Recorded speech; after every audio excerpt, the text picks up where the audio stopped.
Greetings, everybody, and welcome to episode 78 of the Sickcast, aka the Siblings in Cardboard podcast. I'm your host, Donnie, joined by my buddies Noah and Thomas, along with a special guest this week, Mr. Andrew Cook of recent Pro Tour fame. Whether you're a veteran card gamer or a first-timer just testing the waters, we are all Siblings in Cardboard. Gentlemen, how have things been since the last time we talked? Andrew, it's been a minute since I've actually talked to you. Yeah, it's been a bit of a crazy couple weeks and months here. I mean, it's just Flesh and Blood things. It's like the most exciting time Flesh and Blood has been for a while, in my opinion. High Seas coming out, Pro Tour was lit, and yeah. So it's all about Andrew, though. 100%. All about Andrew. Don't worry about what we did in Fab. So we're just three members of the Andrew Cook fan club. So yeah, like I was telling Andrew about it before we started recording. The Level Up Discord was nothing but party people literally all weekend. I mentioned this before, I was personally stalking the live blog round by round and live updating everybody in the Discord. Okay, 8-0, 9-0, 10-0. It was Andrew Cook fan club. It was really jarring because I was watching it live and then I see the Discord popping off too, and they're like, "He's already this and oh," and I'm like, "Wait, how do you know?" And they're like, "Oh, it's delayed." And I'm just like, "Well, thanks for the spoilers," because like I was sitting here riding the hype with chat the whole time. I was in chat watching the whole thing. It was amazing. It was actually just it was just a great performance throughout for everybody, but like having a local guy there that we know, that we love, throwing the gauntlet down in top 8 was just truly a legendary watch. Like, yeah, I wish I did better on the stream in Classic Constructed, but you know, I mean, you certainly can't complain about anything that happened that weekend. Really cannot. my biggest disappointment was we didn't get to watch you just absolutely destroy draft. The second one, but yeah. Yeah, that was kind of funny that they picked the wrong undefeated to watch through the draft. Well, I mean, I don't blame them. It's Charles Dunn, but I mean, I'm not mad at it. I mean, that makes sense. Alex Moore is great, right? But that was in the first pod. In the second pod, it was Charles Dunn. Yeah, fair. It was in the second pod. It was Charles Dunn. They had the draft POV. Mm-hmm. I remember we were all there at the beginning of the day, and me and him were actually the first ones to show up to the draft table, so we just kind of said hi, and it was like, we was talking, they're going to put a camera over one of our shoulders. I look at him, probably going to be you, isn't it? And he's like, yeah, probably. I mean, former U.S. national champ and et cetera, accolade, mm-hmm. versus relative unknown. It makes sense. I mean, that's just good TV, right? Okay. So let's step back one day here. And let's talk about your crazy day one. Like you said, 1 of 2 undefeated with Charles Dunn.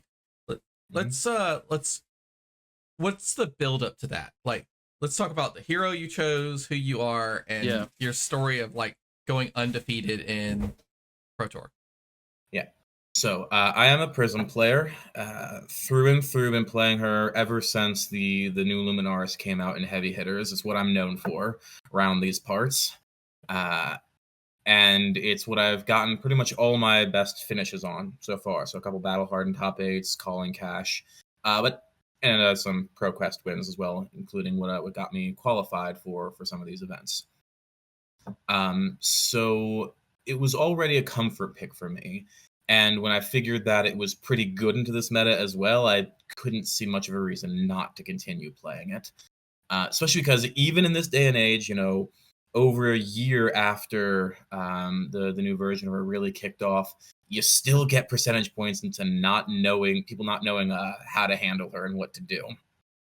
We'll see if that continues to be the case. You know, every time she does well, that margin gets narrower and narrower, but the game is also growing, and new players coming in, it is such a punishing thing to come up against. So why was she good in this meta?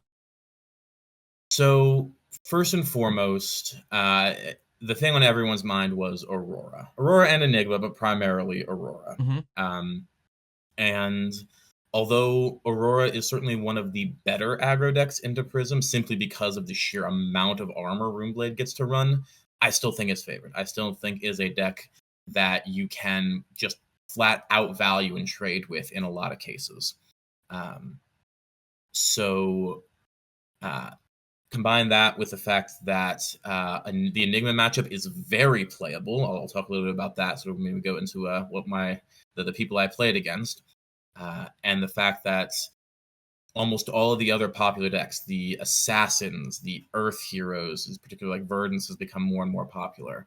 And of course, the Wizards in general are all extremely good matchups. And it just felt like I was covering a wide slew of the field, and the things we probably weren't going to be that popular, and probably weren't going to convert that well either if we only had to dodge them for a few rounds, which we definitely saw in at least one case. So I think it's particularly crazy that there are only 14 of you. You say it's a good meta pick, but somehow only 14 of you like saw that niche out of there's 162 Auroras. Mm-hmm. Yeah, I think part of it's just general centralization you get at the Pro Tour. Mm-hmm. People want to make the best pick they can. Part of it's because it's a very difficult deck to pick up. It's not something you're probably going to pick up 2 weeks before the event and get good with, like you kind of can with a deck like Aurora.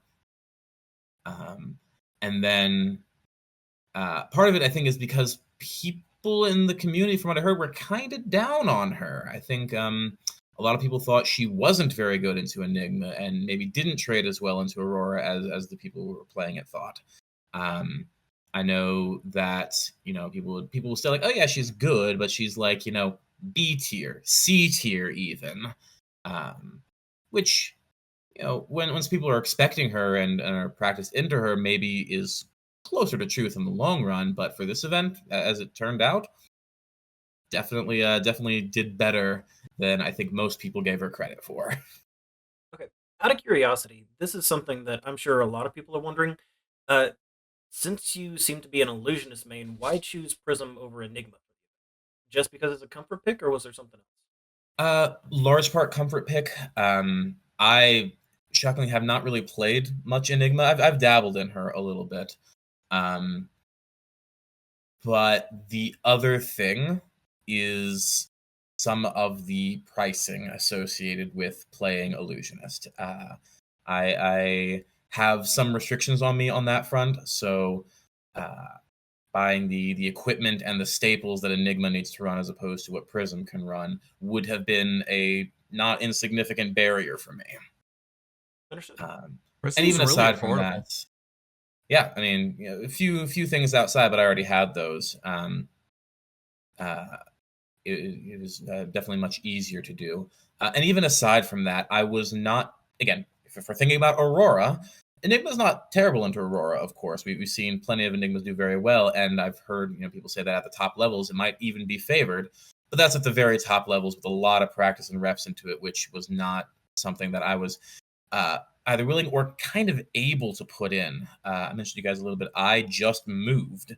This is all new place for me, so in the weeks leading up immediately prior to the Pro Tour, I did not have as much time for testing as I maybe would have liked. So picking up a new deck, in its entirety, just based on kind of last minute meta predictions, would not have really been feasible. Right. So you stick with the comfort pick, and like you said, you felt pretty good into the field. Was there anything that you you brought that you normally wouldn't have brought just because you knew it was going to be an Enigma and Aurora meta like heavy shares? And then did you kind of give away some of your your winnability to like another deck as a result, or like how did you sideboard it? You don't have to get into the specifics, but did you bring different things solely for this meta? In this meta, I think the biggest sort of meta pick right now is That All You Got, just because it's just so well into a lot of things. A lot of different decks are bringing that. Enigmas are bringing that. Pretty much almost anyone who can afford to run it, kind of did. And it just happens to work really, really well in Prism because it's a yellow. So it also pitches for the turn. So that's the big one. A few other little things were I took a page out of Kevin Murphy's book and included the 10th Red Herald as the Herald of Tenacity, which does a very good job at burning through people's armor, such as Aurora's. Aside from that, it was all very, very standard. A couple of spooky one-ofs that I kept in the list, either to add a little bit of extra high roll potential or just to, like the one of Celestial Reprimand in the yellow. In part to kind of get people in and not worry about bricking on it. In part to maybe spook people if I have to pitch it for a turn. Right. It's like you saw one, but how many do I actually have? Right. Yes, exactly. That said, I don't know that I would keep that in if the meta wasn't about to go through another massive upheaval. We're going to have to see there. What about a very specific counter of the mirror, like with Celestial Cataclysm? Despite what I said earlier, I was not really planning on playing the mirror too frequently. Although I expected Prism to be more popular than it was, it still wasn't the case where I thought it would. And as good as Cataclysm is in the mirror, that matchup can just go so swingy in so many different ways that it's not as huge a deal. Like I have won the mirror plenty of times when I didn't have Cataclysms, and they did, just because of how the cards can run up and just more experience there. Okay, so you didn't have them. No, and no Cataclysms. Yeah. Did not include them. So let's hear, like you said, you didn't have a lot of time to prep, but I want to give a little bit of credit to someone that's helped me prep in the past. How did you prep for draft? Because you went 6-0. Yeah. So aside from the usual work of running just whatever kind of pickup drafts we could, the Card Guys draft camp that was put on stream was a big deal for me, because I actually was struggling in this draft format prior to that. And then on that day, something just clicked, and I went 3-0, 3 drafts in a row on all 3 different heroes. Yeah, it was kind of wild. But I think it was there that I really kind of got the feel for the priorities of the picking order, how these heroes are supposed to play out. And even then, like, there were still things to learn. But without that, I would have felt like I would have been shaking with nerves going into these drafts. It would have just been so bad. But with it, I was able to be a lot more calm, be able to go in with some strategies, and feel a lot better about it, which clearly worked out well here. But this format in general just like is so swingy, so hit or miss that there have been some draft formats that I just felt really solid into, just going into no matter what. This was not one of them. This one kind of turns on a dime's head, and I'm just glad we managed to ride that one out. So shout out to Josh from the Card Guys, who's also who's always very kind and like offers up his home and like grills out for everybody who's prepping for like ProTour, Nats, and Worlds. There's a draft format that needs practice. One of the highlights. I'm fortunate enough to have gone to 2 of them now, and they are always just a highlight of my prep and just the month in general, honestly. So about that 6-0, what did you play? Like, what were the 2 3-0s? Both of them were on Arachn. This was not forcing. I am not a forcer in draft. I just picked generics, stayed open, and so happened that I believed I was reading good Arachn signals. In both cases, it turned out I was a 3 of Arachn as well. Wow. Despite, and I talked about this actually on one of the on-stream interviews, the day 2 draft, I thought I was a 2 of. Like, the first pack went that well for some of the things I was getting, which led to me making a mistake in the draft later on that fortunately didn't come back to bite me. But there was always 3 of. But I was also usually, I was never like the middle Arachn. I was always on one of the ends, which helped at least a bit. Yeah. And it was just the attack reactions, just all of them, and some of the defense reactions as well. We love getting our red stealth cards, of course, but it is the reactions that I felt was really making him in the format. So seeing those come, 5th, 6th pick in pack 1, like, it's like that's when I picked, because the first draft I stayed open for a while. I think I was not committed until like the 5th or 6th pick when like a 2 sides of the blade came along, and that's kind of what steered me onto it more fully. Or like some Which of your is- bombs, like the cards that like really made the deck click. No Majestics, no bombs in Wow. either of the drafts. Compared to, like I played against people who had, for Syndras, their Wrath of Retributions. For other Arachnes, their Tarantula Toxins, like that they managed to grab that I didn't get. So it was just the solid reaction cards, really. I would say in terms of like just overperformers for that. We all learned in this draft format that Mark the Prey and Plunge the Prospect were like ridiculously good value cards for him, for Arachne in the draft. But all the reactions overperformed, with a particular note to the point. The rare 0+3 dagger react that they're marked was a +4. Just so good at actually getting on and above rate in Arachne. Okay. Is this your favorite draft format, or do you have a favorite from a previous set? I really enjoyed MST draft. That was the one that I by far felt the strongest in. It's what we were drafting for U.S. Nationals last year, and I went 5-1 at U.S. Nats with that. So it felt like I was locked in on that particular format. So just on that sense, it would be that one. In terms of just playing and how much I enjoyed playing the drafts, might actually be Bright Lights. I'm a bit of a mech head on the side. Really? Yeah, I He is. enjoyed playing He that is. one. Man of my heart. Not sealed draft, but Okay. Yeah. I don't know. It was cool. I liked it. I think that's a controversial opinion, but I'm in. A little bit. It's the set that brought me Dio, who's my second favorite hero right now. So That's fair. That's a fair point. That Bright Lights was fun. Were you able to catch any of the spoilers for the new set coming out? I have been rabidly devouring every bit of spoiler information I can get my hands on. I am a huge fan of everything that's coming out of High Seas right now. All 3 heroes look cool. The cards they've spoiled so far, of course, they're spoiling like some of the best stuff up front. Yeah, of course. But like, just with the Necromancer class, seeing these allies and realizing, oh, even like it kind of reminds me a little bit of how when Enigma was first being spoiled, we'd go like, oh, these ward cards, yeah, these, even if they don't stick around, they just got a good value proposition right up front. And these pirate allies are kind of the same thing, if not a little better in some ways, if you can get it going. So I'm really excited for everything else that's going to come out here.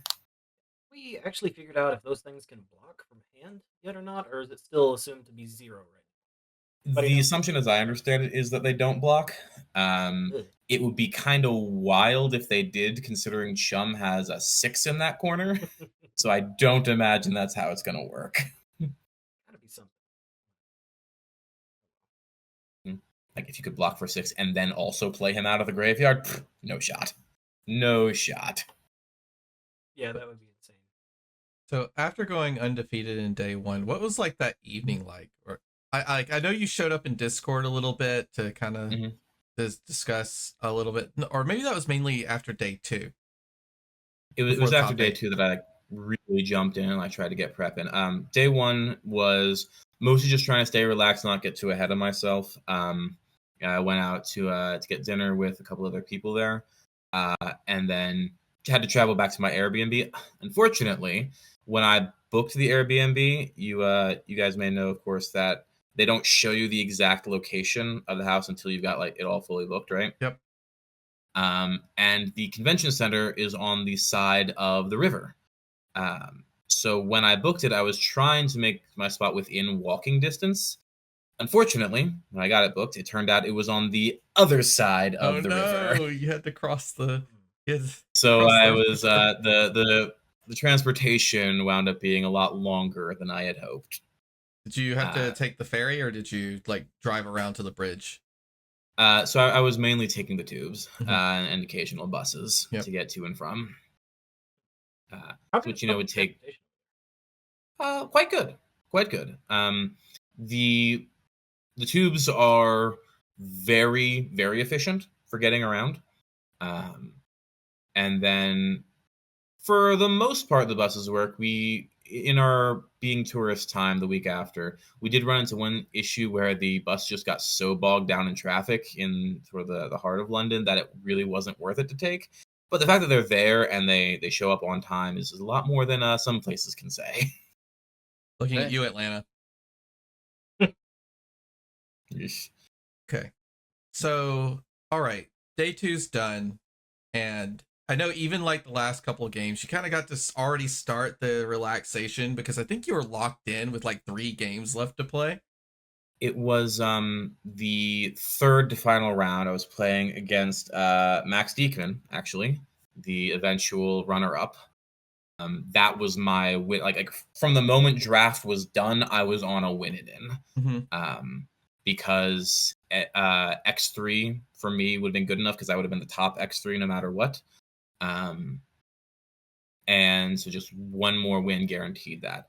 So I lost on stream to Gustavo on the Vincent, but then but then I played Max, was able to get the win. So I had 2 rounds where I was basically just playing for placement. I was already locked into top 8, already locked in for top 3 actually at that point from the standings and what I looked at. Which took a big burden off of my shoulders for sure. So was there any early celebration after day 2, or was it all just like figuring out your matchups for your day 8, your top No 8? time for no time for partying that night, not at all. All right. Okay. Back to the grind. Locked in. Yes, in part because for production reasons we had to hang around for a while. So there wasn't just as much time in the evening as some other people may have gotten. But also like I was not about to go out and get drunk the night before when we had prep to do and a lot of some very high stakes fab left to play. Right, because once you hit top 8, it's like every game you win is thousands of dollars, right? Yeah. It at least doubles the cash payout every win. That's crazy. Flesh and Blood is so top heavy on pricing. It's a great game, but that's one of my only critiques for it is that it's so very very top heavy. I think Pro Tour plays out pretty well. I think you need to be top 64 and you get some payout. I know our buddy Damien got 27th on Riptide, highest placing Riptide ever. I think he got like 1,250 in 27th place, which isn't too bad. Yeah, I mean, that's too bad at all, actually. That's not too bad. I mean, we compare it to something like poker. I mean, it's a competitive game, so they really want to kind of beef up that top 8, and it's very monumental. Do you know what I mean? Like, it's crazy top 8. Like, they even split it to their own day, so it's kind of going to be top heavy on that, but good pricing nonetheless. Top 8 was absolutely wild. I don't think anyone predicted 3 Prisms getting in. And the fact that only 14 of you guys signed up and 3 of you are in top 8, it really has to be probably one of the most dominant top 8 conversion rates we've ever seen. Like, that's like that's Kano conversion rate, right? Yeah. Something like that, one event where like 3 Kanos made it in. So we had 3 Prisms, 2 Enigmas, and 3 Auroras in top 8. Not a very diverse top 8, of course. It does represent the meta we saw, other than 3 Prisms getting in. Very strange. The crazy part is all 3 of the Enigmas were winning in the final round. So we could have had a very, very different looking top 8. There was the Vincent player was on there winning in. There was a Marionette player who was on a winning in. It was there was I think the other one was a new who was on the other winning in versus the Aurora. So instead of having 3 Auroras in there, we could have had 2 Assassins in the top and no Auroras. but it was, definitely showed the meta. Mainly, I guess what it showed is that Illusionists were just on top of that event. Mm-hmm. Was it a consistency thing, or do you think it was more of a high roll / luck?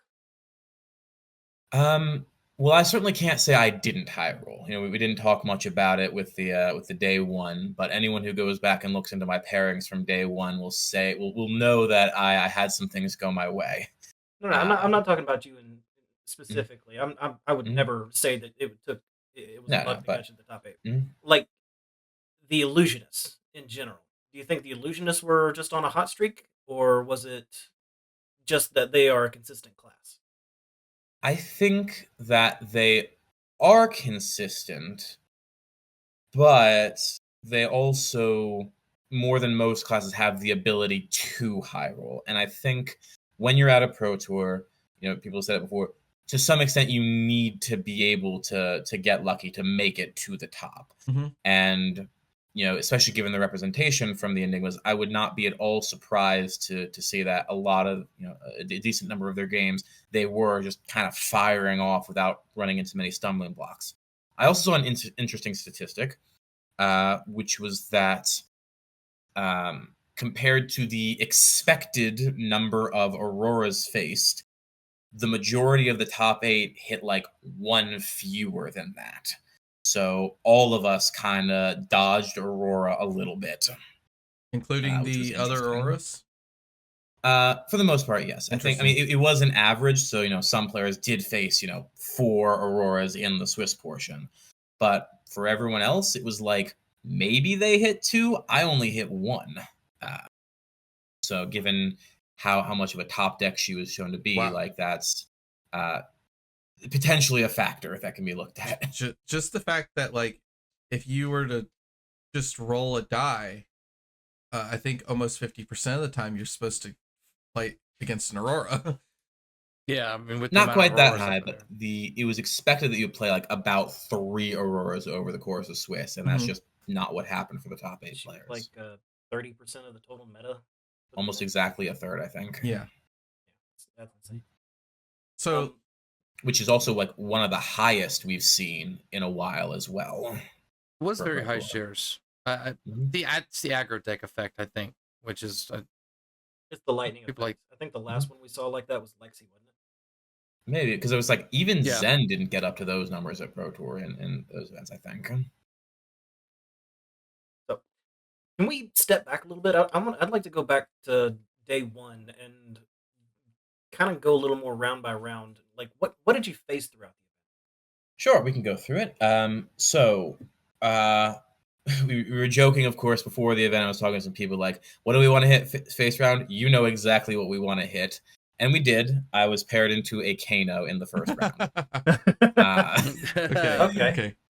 Yeah. The Kano felt the opposite of you, I guess. He saw you flip Prism. Yeah. Goes, really? Yeah, I talked to the guy. It was his first Pro Tour, so I kind of weirdly I felt very sympathetic to him. I know the pain. My first Pro Tour was in Los Angeles, and my first round I got paired into Alan Lau of Team Blue Pitch. So on a bad matchup as well. It not a great start to that one, so I do sympathize. But in this case, I got to be on the other end of that. Round 2, I got paired into the single Aurora I faced in all of Swiss. This was about as kind of smooth sailing of a game as you can get there. I was getting my Angelic Wrath to line up with his blocks. I was getting my the War Toon Heralds to line up with when I had the extra 1 pitch to send the second thing. Pretty much everything that could line up there did. And I think I won it like 13 or something. Wow. Okay. Yeah. Is there a general game plan that you go into for Aurora? Like, what's your strategy as Prism into Aurora? So with Prism, you want to be the one with the tempo, usually. You have to chew through their armor, because for the first few turn cycles, they're going to like block 1 or 2 cards in armor and then send the rest of their hand at you. And you're going to go down early on. So you want to try and be able to break that with, Wrathing over the top or sending Dominate or something, catching them on a hand that doesn't block very well. And you're going to make use of your ward. To a lot of the time, the angels are just ward for it because it's almost always going to be the full 4 ward into Enigma. Right. Enigma. So if I'm sending my 4-card hand and they're blocking 2, sending 2, we're actually usually winning that damage trade. So they need to find ways to break that with their armor, with their somersaults, with the occasional, like if they have any poppers sided in, that can help. Although they're usually on 6s and not 7s there.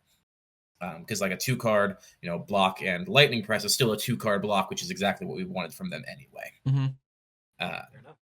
So if it's just racing like that, it usually goes in our favor.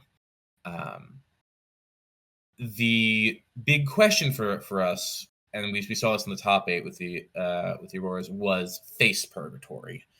Almost all the Auroras I'd faced in testing were on Balance of Justice. They had it in the list and they brought it into Prism.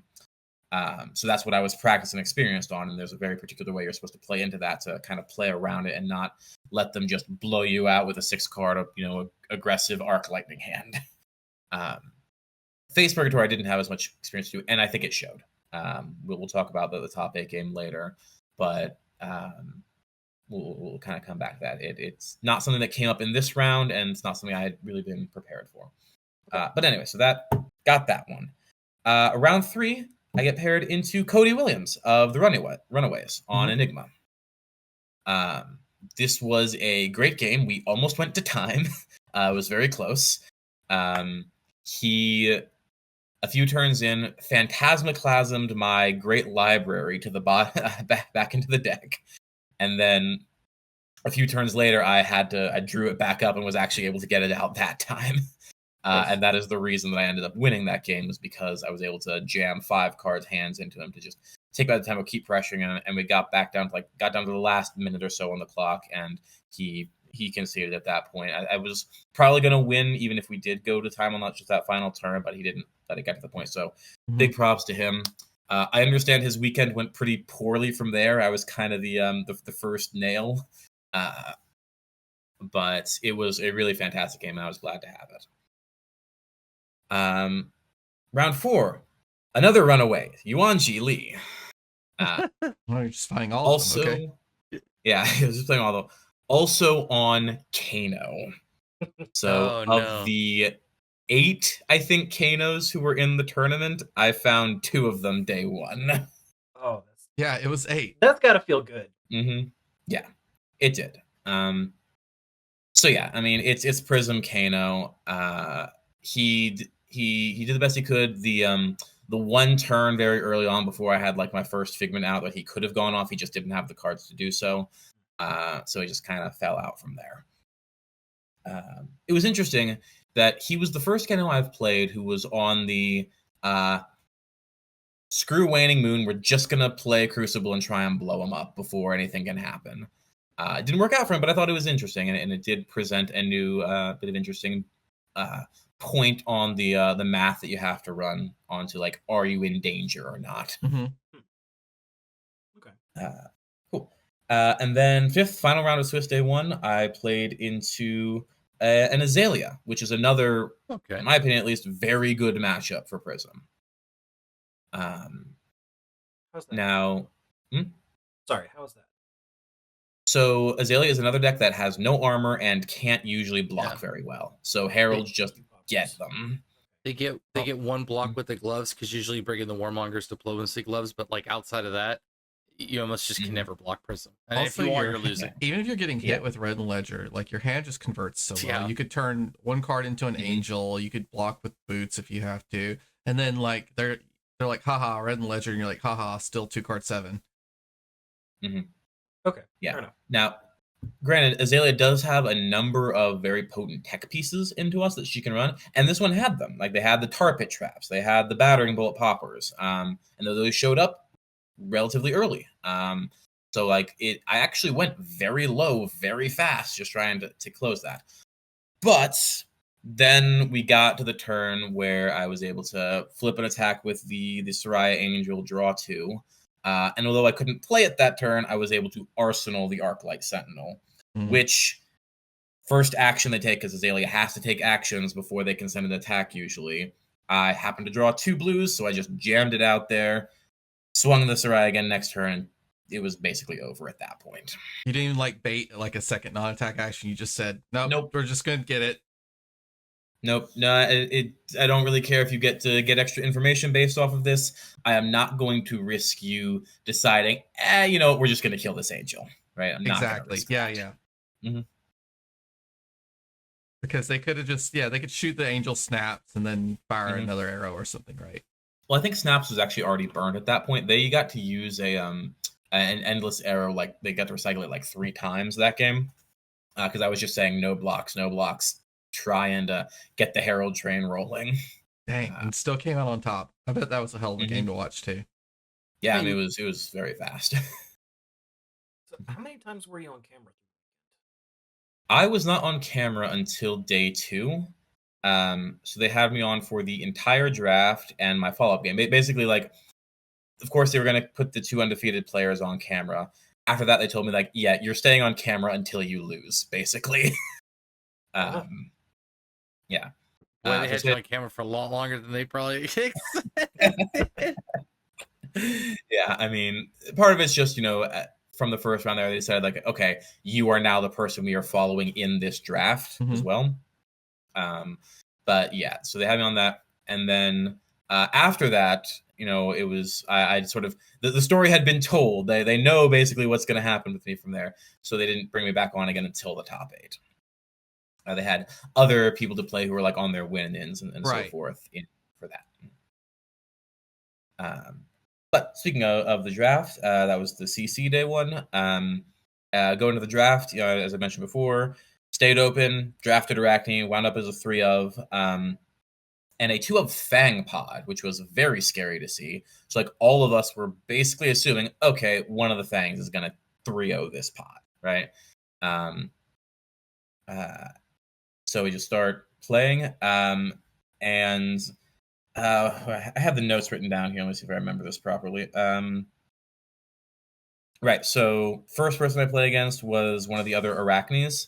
The story of these drafts, for reference, is the swinginess of the format and how important the die roll can be. Because over the 2 drafts, I won 5 of my 6 die rolls and was able to go second. Okay. So, and that turned out to matter here because, in part, just because you have tempo, but also because turn 0, my opponent Arachn filtered out their tarantula toxin to the bottom of their deck, like pitched it for second cycle, and I just never let them get to second cycle. Yep. So yeah, that game I won. 7, I played against Shamir, another known player here. He was one of the 2 Fangs. So I thought, oh well, this been a fun run, y'all. We're gonna lose. I heard about this game from Shamir. Did you? Yeah. Yes. So this is a game that I absolutely could have lost. It came. So again, I won the die roll, so I had tempo. It came down to what we fully recognized right afterwards was a mistaken block on his part. He could have blocked a little more. He had his 3 fealties set up. He had the armor to do it. But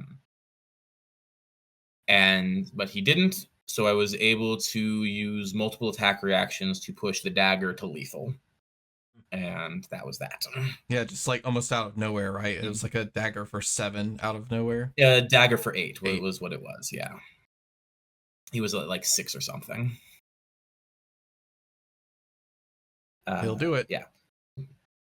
There it was. So final round, day 2. I'm actually not into the other Fang. The other Fang had lost to this guy, Aaron Chance. Another very well-known player. He was on the Syndra deck. I had seen previously they had he had the Blood Runs Deep and Poisoned Blade combo, as well as at least one of the 1-for-7 ninja attacks. So very explosive deck capabilities there. Fortunately for me, the Blood Runs Deep and Poison Blade did not line up together for him, so I didn't have to worry about that. And I managed to keep him off of his fealty, so the 1-for-7 was just the 1-for-5. Right. So I ultimately just ended up outracing him from the tempo position I was able to take. So yeah, that put me undefeated day one, and I was kind of freaking out at that point. Which Mhm. so which Arachne deck do you think? I guess because you played it for both pods, Arachne. Which one do you think? I guess was the overall strongest one?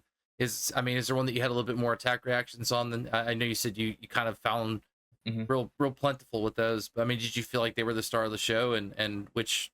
Yeah, the attack reactions were kind of everything in both decks. I had a few of the good red stealth attacks, but not that many. I think in each deck it was actually an anxiety of mine that I was like, okay, I need to make full use of every red stealth attack I've got because I don't have a lot of them. Those, as well as the red tip-offs, actually, in both decks I was able to use. I would very frequently kind of arsenal it and just wait for a good time to include that at the end of a chain. It's just a 1 for 5 to keep things going. But I would say both decks were quite similar to each other. The day 2 draft deck was definitely stronger, though. Both because the armor suite was insane, because I had more defense reactions, and because I think the attack reaction suite was just a little bit stronger, even though I think I had fewer red stealth attacks on day 2 than I did day 1. So you're undefeated at the end of day 1. Who's the first person that you contacted? Said, dude, I'm 7-0, 8-0, whatever it was. 8-0, yeah. I think very first thing I was doing was posting on the team Discord. Very, very excited there. Then I was texting my family. As awkward as it was, because just international travel and eSIMs were kind of weird for us that whole trip. But definitely the team sort of keeping them updated throughout was the first thing. Awesome. Gotta look out for the homies, right? Oh yeah. Yeah. So day 1, go around, just try and sleep and think about it. Day 2 rolls around, and I'm actually I'd heard from William Bradshaw that there was an entire other archetype for Syndra, the kind of the mid-rangey style that I had never really practiced or seen much of before. So before the draft, he kind of pilled me on what his build was, because apparently he just was drafting that, and his day 1 CC wasn't so great, but he just obliterated his draft pod apparently with this. So didn't end up using it, but I was feeling ready to do so if necessary. Still, day 2 draft again. Sit down. There, got the coverage there over Charles Dunn on the other side of the table. We just start drafting. This time, I wind up moving in on Arachne much earlier, I think. I definitely remember it was a pack 1, pick 1 red scar tissue, just one of my favorite cards in the draft format. And then it was pack 3, I think I found the first red attack reaction on the Arachne. Like, okay, we're doing this again. But the equipment that draft was just nuts.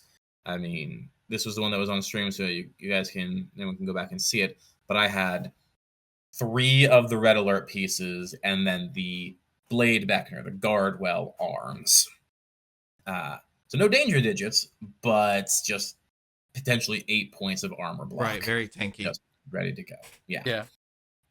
And moreover, particularly good into Fang, which I played 2 of in this draft. And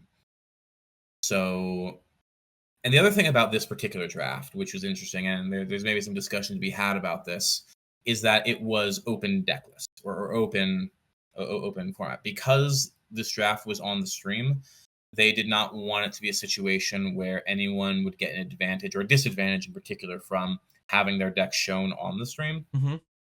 So they just said, and they told us all this before the draft, hey, this is going to be open sheet. Interesting. For your games. You will get to look over the cards that your opponent drafted and sort of see what's up there.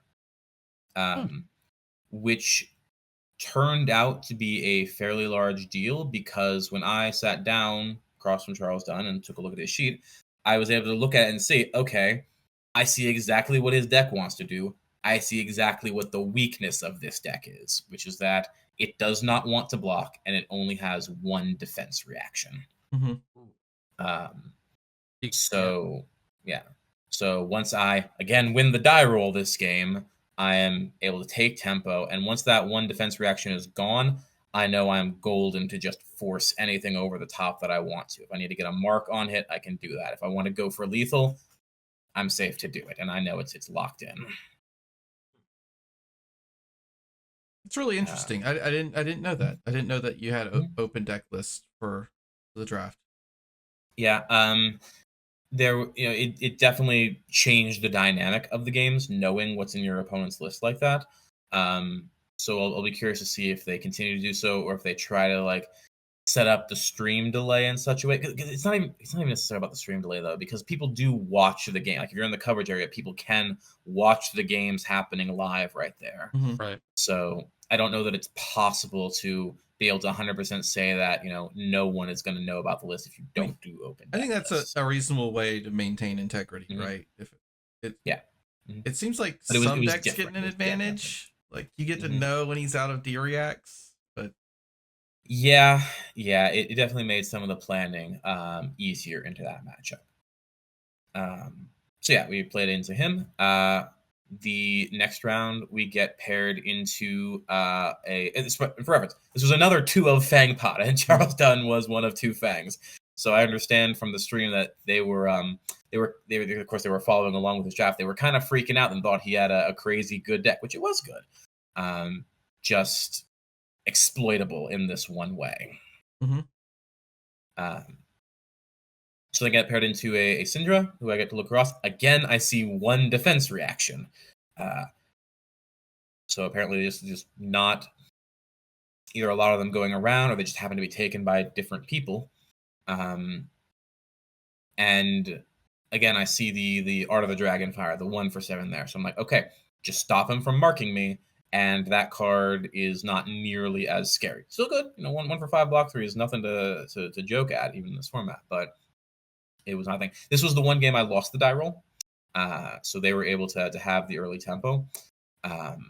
But as I noticed, they had, I think, 1 turn. It was just kind of awkward for them. They didn't have like the pitch for the cards that they needed. Too many 1 cost, not enough pitch.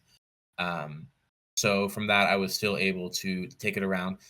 The other thing about this particular game was that I got bailed out by the Brood.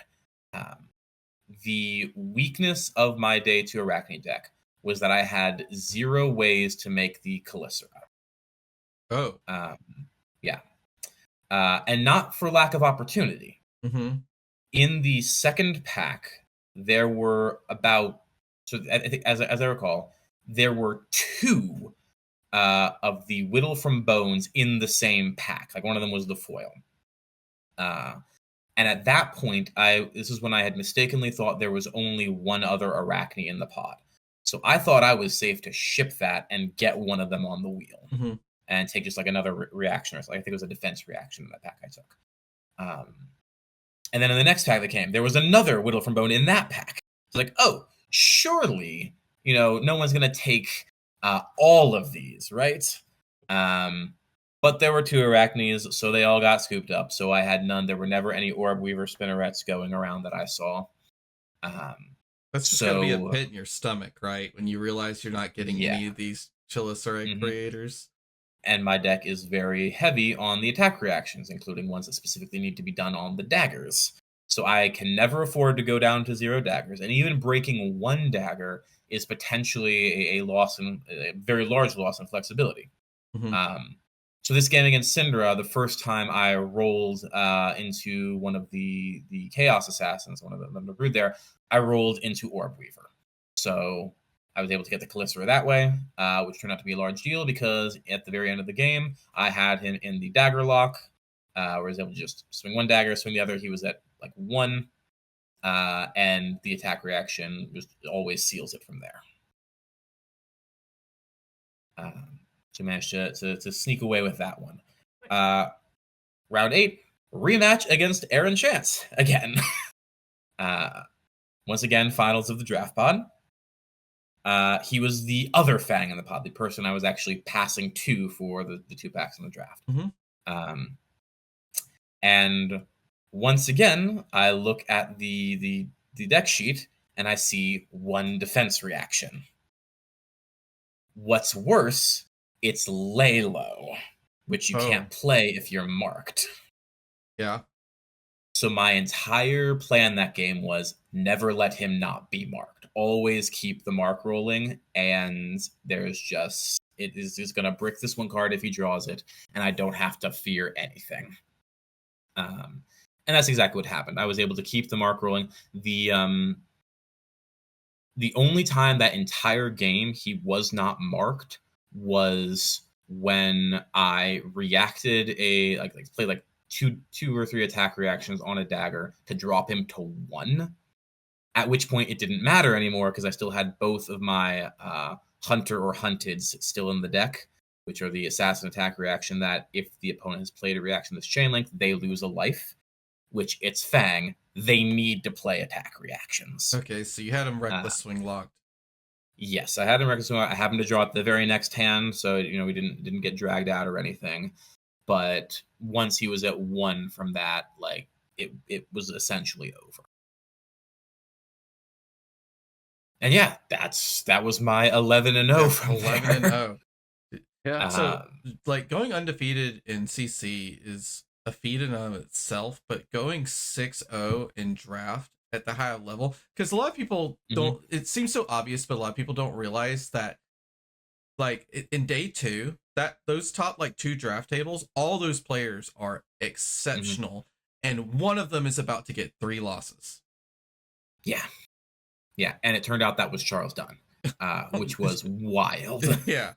It's so brutal. Because, if the whole tournament was just CC the whole way through, they might pick up a loss here and there. But someone in the top tables, 1 out of 8 people in groups of 8, you're going to get 3 losses right off the bat.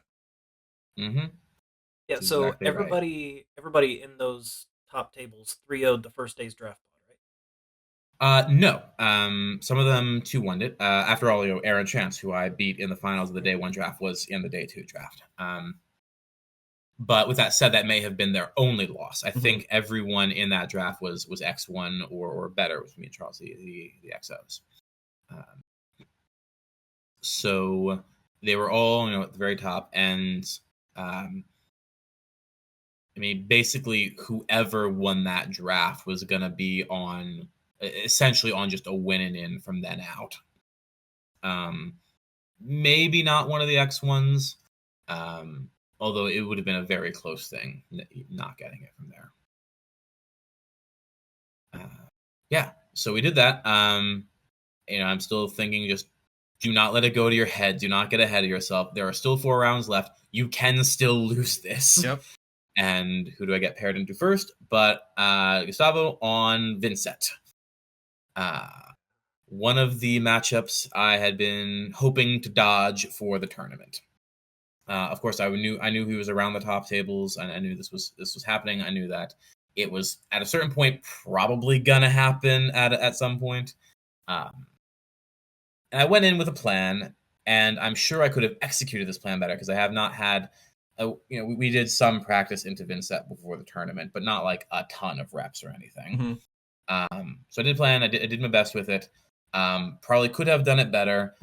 I'm not sure it would have mattered considering how rolled I got that game. Andrew, I watched that game. No. You're saying this, and I don't know if you were looking at my camera. I was shaking my head. Andrew, man, I don't think there is anyone in the game of Flesh and Blood that beats those draws. He high rolled the absolute bejesus out of you. At some point, you're just like, well, okay. Yeah. I mean, of course you got it. Yeah, it's sure. 3 Malefics. 3 Malefics? He was just rolling the non-attack actions consistently over and over again. There was a point where he stacked them. He played more than 1 in a single turn. I'm like, why would he do that? It was because he was high rolling you so hard. He didn't need to save the non-attack actions. Yeah. I'll tell you guys right now, I have not gone back over the VODs of any of my losses yet. I've been sort of trying to hold off on that. So I have not been able to go back and review this game and see where are the places where I could have maybe done a little edge here or there. but I do remember just getting absolutely flattened. Yeah. I think the moment when I realized, oh, this is going to be one of these games was the turn, his first double rune gate he sent, where he goes widespread destruction at me. I'm like, okay, this is a lot of damage, but I don't have an arsenal right now. He has he had an arsenal, and what does he banish out of his own arsenal but a cull that he had arsenal turn 0. Yeah. So yeah.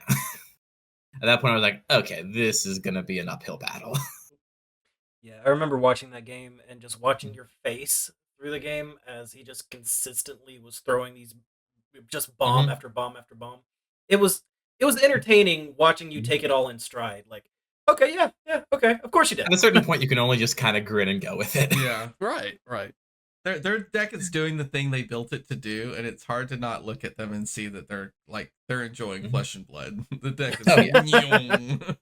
Yeah, no, I know, Thomas, you're a big Vincent enjoyer, and I love the heroes too. I've actually been sort of slowly picking up some of the stuff to maybe play around the side a little bit in the future. So it was it was also great to just see that deck and sort of let other people see what it's capable of when it works. Fair enough. And you said Right. the next round was Max, right? Yes, this was Max Diekman. He was on Enigma, of course. And this was another really good game where he got punished for cracking his calming gesture to cover up a Herald breakpoint.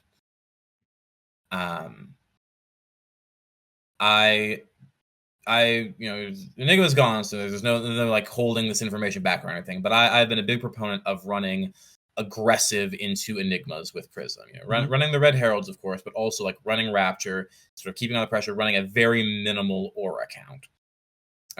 That said, I did run a couple of Merciful Retributions. And once their 1 point of Arcane Barrier was gone, I was able to play those, and it just made it so difficult for him to establish any kind of board, which is what you need to do to sort of keep Prism from running you over. So I did win that game, and that locked me for top 8. Mm-hmm. Merciful Retribution's really good tech. If they don't have the AB, it just kind of it can no longer swing into you. Mm-hmm. I mean, it was, there were several turns it was basically like, yep, they blocked what they could, and maybe I didn't get that much hit in, but all they could do on their turn was like activate Enigma to make the Spectral Shield, send it into the Merciful Retribution to clear it, and then lose the Spectral Shield. That happened like twice. So at that point, the pressure's off. How do you feel?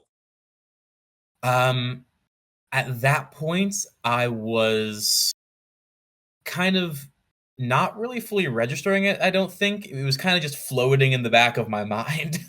Okay, we're in. Now it wasn't locked what position or not, but yeah, it was like, because I've been to 2 Pro Tours previously, and I never even made day 2 of either of them. Like, something just kind of went wrong both of those times. Here I am, not only going into the top 8, but potentially, likely, maybe even the first seed. Because I win either of the 2 next rounds, and I am guaranteed first seed. Which can be a very large deal for Prism in a number of matchups. Yeah, getting that choice between first and second because you're the high seed. Yeah, exactly. But at this point, I'm mainly thinking about, okay, who are the other players? What else is going on? What other information can I get out here? So the next round, I get paired into Kevin Murphy, probably the most high-profile Prism player right now. He won the Battle Hardened not too long ago. He's been making content on YouTube. It's fantastic Prism content. And he's a guy who I've been talking to and chatting with all weekend, just about Prism stuff, about the tournament. We've been keeping each other updated, kind of congratulating each other as we win our rounds. He was he was X2 right there. He was X1 day 1, so you're all keeping posted. And as I said in one of the interviews, this is the kind of the other matchup I didn't want to have to play. Mirrors suck, and playing into a guy that I'm maybe becoming friends with also would really suck. So, I won't talk too much about that particular matchup in the game. Suffice to say that he took that one. And, it couldn't happen to a better guy, honestly. Like, he fully deserved it. So I was not at all sad to see that go, because again, still have another round. And if I win, I'm again, minimum 3rd seed, can still take 1st seed if I win it. So we go sit down for it, and I'm also paying a little bit of close attention to the stream at this point to see kind of what else is going on out there. So I've just seen Pablo Pintor versus Leo on the stream. And I'm paired now into Pablo. So I've seen what he wants to do into a Prism player. Big thing that stuck out to me there was that he was running not only the Calming Gesture, but the AB boots as well, silent stilettos, instead of quick dodge flexors, which is kind of the standard choice. And pretty sure the correct choice should be flexors. So, but he was keeping the extra AB so that he could do exactly, crack the gesture to make a spectral shield if he wants to get his spectral shield to cover up, but more often to get the astral etchings active, and still have that point before ravages or whatever. So knowing that he was probably going to continue to do this because he won that game into Leo, I did not bring in the Mercifuls. I just kept some extra stuff in. And this was another really good game. It was very back and forth. Like, he would build a board, I would try and crack it. He used his Traverse, I used my Halo. I think because again, because I'm playing aggressive into them, they just don't get to keep a board. He made a 9-power Spectral Shield one turn, but was not able to protect it. So I was able just to keep clearing it, and I wound up taking the game and secured the 1st seed. Which was, it was crazy. And of course, anyone who's talked to Pablo knows that he is such an amazing person, such a fun person to play against and to just chat with. So it was just one of my favorite games of the weekend, was just playing and chatting with him. Because of course, he's also locked for top 8 at this point as well. It was not like a win and in for him. We were all at that point, all of us like at the top of table 1, me, him on one side, Max and Kevin on the other. All of us, no, we're the top 4. We're just playing for seeding, so we're kind of just all having a bit of fun there. So you're top 8 now, and we already know that you hopped on the Discord and we kind of cranked out a few games and stuff and questioned out. Now we're going into the top 8. How are you feeling that morning?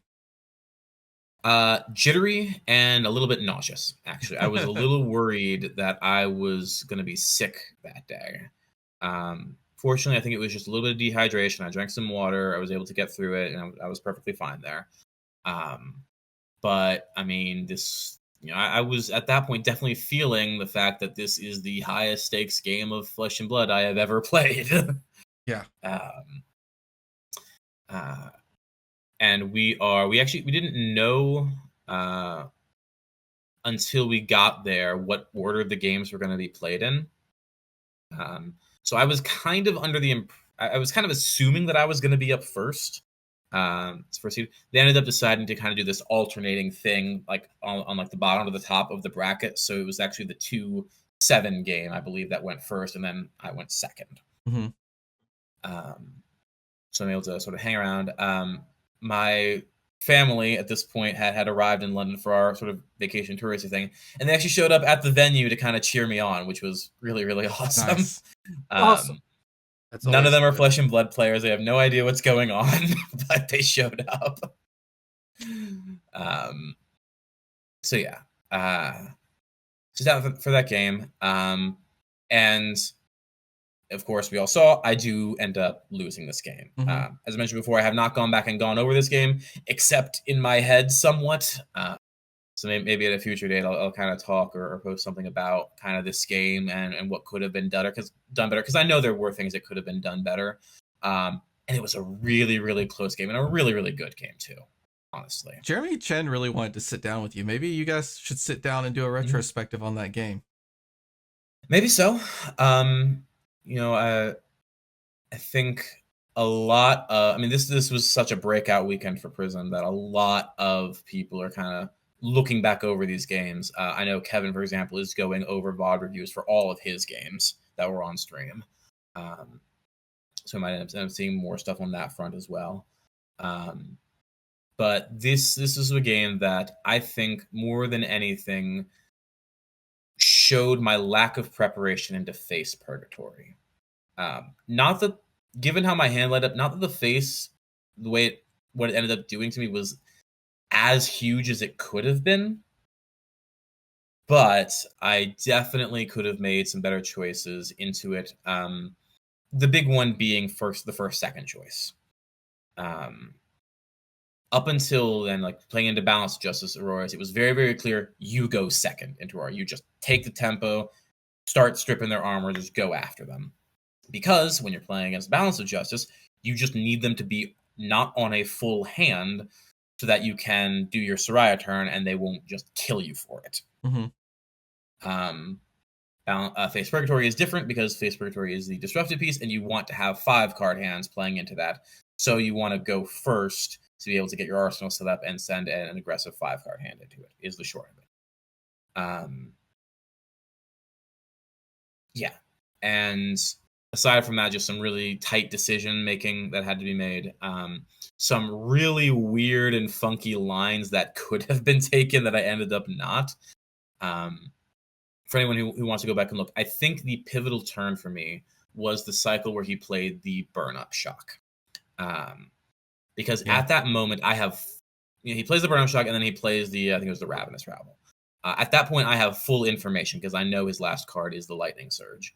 So I have to make the choice about, do I block this? How do I block this? If I do block it, how do I threaten him off of this Lightning Surge? And I mean, I think you can see on the stream me kind of like toying around with a couple of cards there for potential options for like, even like I had thought about using the Halo on that turn to drop the attacks down to 3s. Yeah, that's what I thought you were going to do too. There's just so many play lines with that hero. Yeah. I think that particular hand, like yeah, so it's hard to say with that one, but there was some shenanigans that could have been done, which ultimately I ended up deciding not to do. I took the very aggressive line of just taking the hit and trying to push through, which gets punished exactly by the Lightning Press, which he ended up drawing that turn, unfortunately. So, hard to know how exactly that could have turned out otherwise. But overall, like I cannot complain anything about the game or the weekend as a whole. I was thrilled to even be in that position to lose that game in the first place. Okay. How does it feel to be a little more famous in the Flesh and Blood space now that you are potentially more of a household name with Prism? Like, you're going to be associated with Prism for probably the rest of your career in Flesh and Blood. So it's a little surreal, although it's funny. As I understand it, I might be just as famous for my hair now somehow. Oh, I was going to ask about that too. We'll get to that in a moment. There was more than one person who asked about my conditioner. I'll put it that way. You were getting lots of like the fan train was definitely there, and lots of he's cooking because obviously it's just going on. The chat was wild with that, and lots of the hair stuff too. But it was good. It was again such a great ride. I mean, even for us here, just taking it all in. But I mean, like the vicariously, kind of living through there, and then that surreal moment, the whole top 8 experience. And you should be proud. I mean, no matter what. I mean, like top 8 of a major event. You were going there to have a family trip. Like, what more could you ask for? Absolutely nothing. Just remains to see, into U.S. Nationals and ProTour Singapore, which I'm actually able to go to because of this win. See if we can put on a repeat performance here. Maybe when we don't get the miracle day one. So I guess that's what's next. We're prepping for Nats now, and then yep. Yeah, prepping for Nats as much as we even can, given the meta shakeup and the High Seas release for U.S. Nationals. Like, it's gonna be the Wild West in Nevada. So, speaking of the shakeup, with Enigma and Zen hitting LL as of today, where do you see Prism going forward? What is her place in the meta as Florian and the Guardians potentially start to take? I can tell you what the market says, but you tell me. I think that for Prism, above all else, if you're going to play Prism from here on, you're almost certainly going to need to be playing the Vestige switchboard. What Leo targeted this weekend with his mono Rapture list, I don't think is going to work anymore. In part because once Procure season is on, not only are Enigma and Zen going to be gone, it's looking like Aurora is going to be gone too, unless something changes. There's even a chance for New to leave during this ProQuest season. Outside chance. Wow. I don't think she was on pace for it given the week 1 results, but that could definitely change with Enigma leaving. So the meta is, I think everyone's predicting that it's going to start slowing down. I think that is probably generally a bad thing for Prism. Not that we don't have tons of game to play into these slower decks. We absolutely do. But the Herald beatdown was so powerful into the aggressive meta that losing the points there, I think, ends up being a net negative. So if you had to put Prism down, what hero are you thinking about going for next? Oh, that is the question, isn't it? I said before that my other kind of favorite hero right now is Dash.io. And especially if Aurora goes, it could turn out that Dash is like kind of the best we've got in terms of aggro decks. Just because Syndra kind of was a flash in the pan, and I don't know that she's going to be able to make anything happen in the new meta. But Dash, of course, also has her issues with fatigue, which slower meta could prey upon. Of course, the elephant in the room is high seas and what comes out there. I've never really played much Ranger, but Marlon looks cool. She looks like potentially very scary. She looks. The big thing with her kind of out the gates is she looks like the next Ranger who's going to be able to make effective use of 3 of a kind, which is very powerful. So she could 3-0 and shoot 3 or 4 arrows, or she could 3-0 and use the harpoon to load a giant arrow. Yeah. We're going to have to see what other arrows and utility pieces she gets there. Either of those lines could turn out to be powerful enough to rocket her up there. Although I do anticipate Aelia is probably going to be the top Ranger regardless. She's going to LL though. Like if she gets until she LL, LLs, she goes away really quick. Yeah. No, that's exactly it. Puffin is like the second coming of Dash, potentially, of Dash.io with the cranking items and getting the extra cards.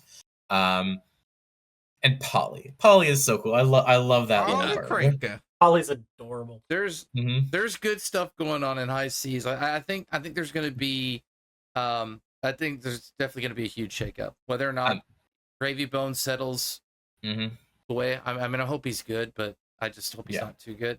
Yeah, we'll get to him in a second. Well, let's get to him now. What do you think about Gravy Bones? Yeah. I didn't want to be this person, but I really like him. Like, I didn't want to be the edgy kind of pirate necromancer guy. From angels to zombies. Yeah, I think his cards look really, really potentially, we still don't know, but potentially very powerful. The value proposition on playing these allies out of the graveyard is just really high. Yeah. I think we've seen 3 allies at this point, Chum, Rigor Mortis, and Sawbones. If you can play them out of the graveyard, all of them are just like insanely high value plays for what it costs to get them, which of course now then threaten to get even more value if they're not cleared. So especially if the meta does slow down, typically ally decks do very well there. Yep. So I'm going to be keeping a very close eye on him. I don't know that he'll be solved in time for Nationals, given that such the tight turnaround for it. But people are going to try, and I'm probably going to be one of those people. I think that's a good look, though. I mean, obviously it's Nats. I'm not saying, go, do whatever you want, but I think it's a good enough place to bring a deck to get a kind of competitive feel and try things, right? And so I like it. I think there's going to be quite a few in the same boat going there playing a little Gravy Bones. And as well as the other new heroes, I think there's going to be quite a few Marlins as well. Yeah, it's certainly possible that right out the gate, it's going to become clear that, this one here is just clearly a cut above the rest. That's basically what happened at U.S. Nationals last year with Zen.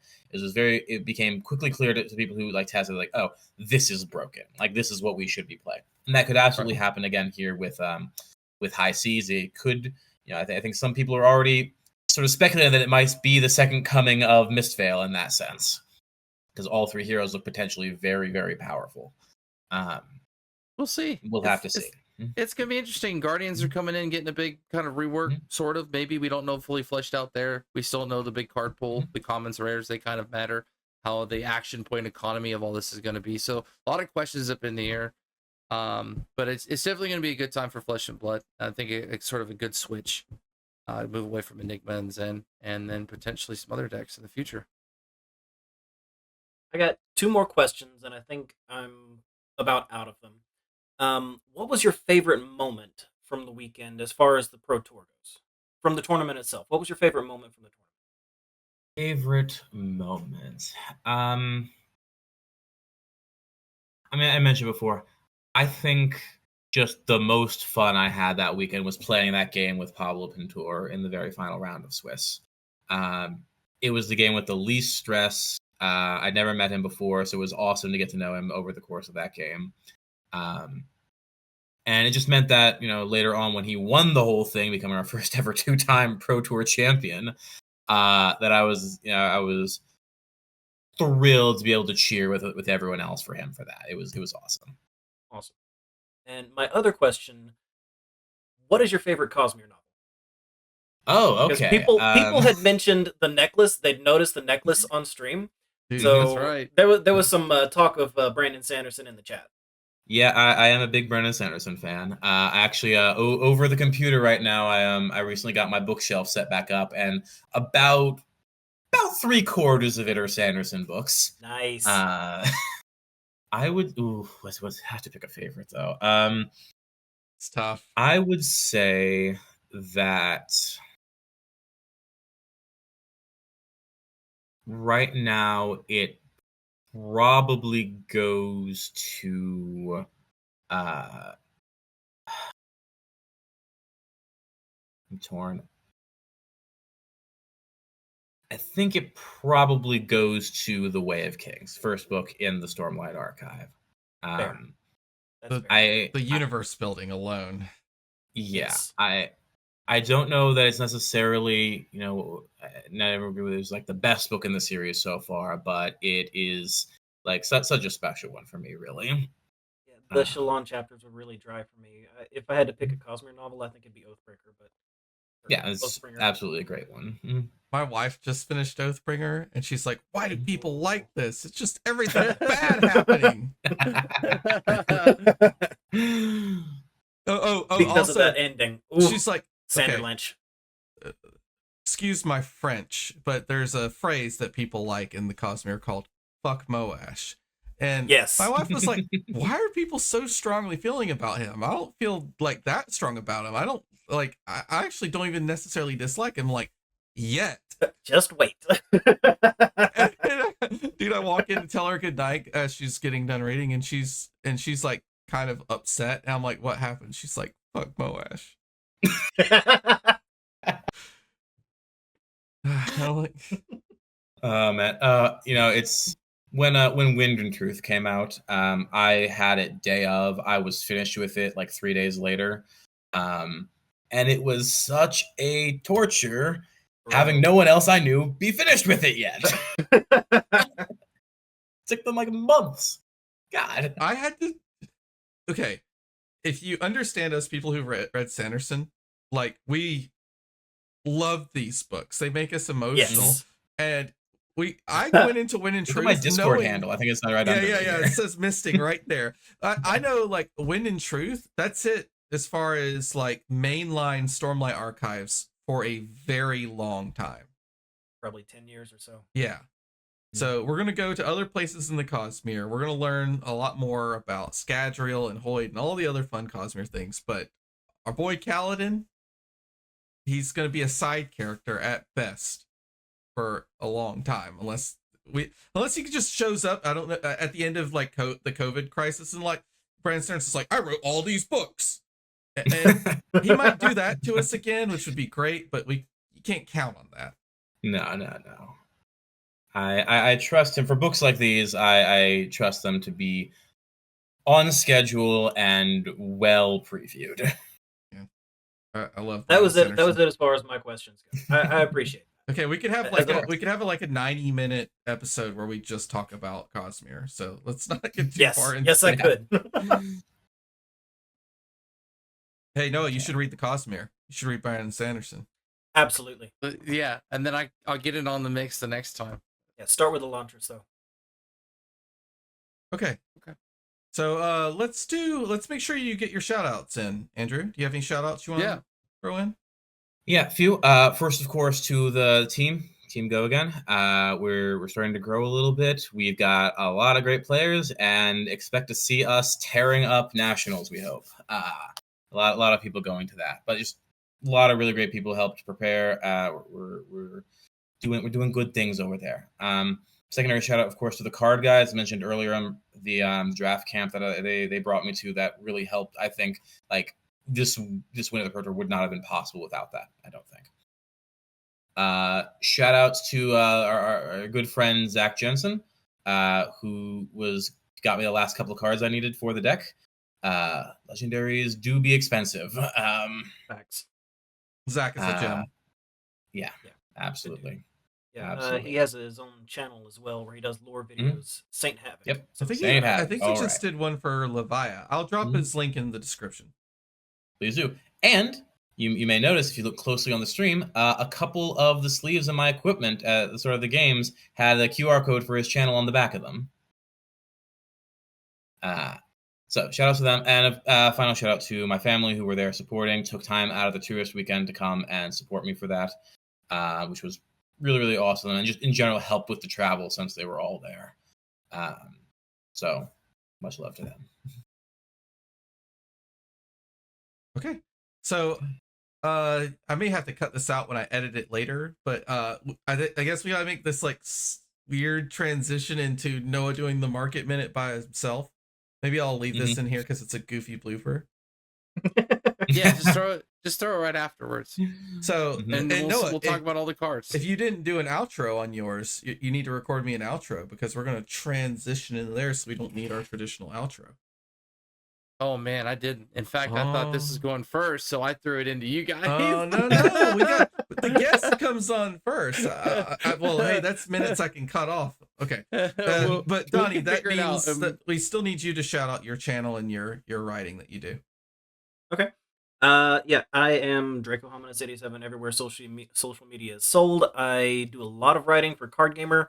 The next article that my editor has asked me to write, I have got to actually write tomorrow, is going to be on how would you transition from Magic the Gathering into Flesh and Blood if you were interested. What are some corresponding archetypes? Like, there's nothing that's going to be a one-to-one transfer, but it's going to be like if you played Hammer Time, or if you played Mono Blue Control, or if you played X deck, what does that kind of look like in Flesh and Blood? So people have an idea of what to look for.